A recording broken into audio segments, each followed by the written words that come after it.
Thomas Villiers et des services techniques du Grand Autunois Morvan. Donc nous sommes sur l'hélisurface de l'hélico du SAMU qui avait besoin d'être l'éclairage avait besoin d'être remplacé du fait de la vétusté des anciennes balises.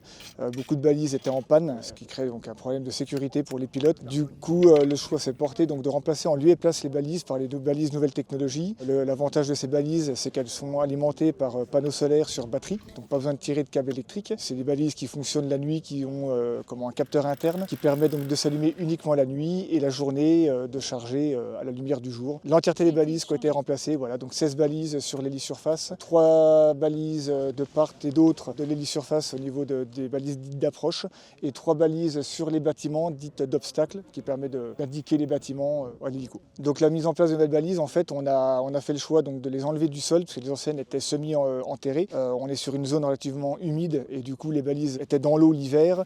L'été, ça faisait comme un effet sauna, on va dire, donc ça grillait aussi les cartes électroniques. Donc on a rempli les regards de béton et en fait on a fixé directement les balises sur le sol pour éviter ces problèmes. En fait. Donc la balise, en fait, elle a une durée, elle est garantie 10 ans et donc on a un remplacement à 5 ans des batteries pour être sûr d'un fonctionnement optimal de la balise. Voilà. On était trois personnes des services techniques donc, du Grand Autunois Morvan. Donc entre la dépose des anciennes balises, les refixations provisoires, le fait de le coulage du béton et réinstallation des nouvelles balises, il a fallu compter 3-4 jours de travail.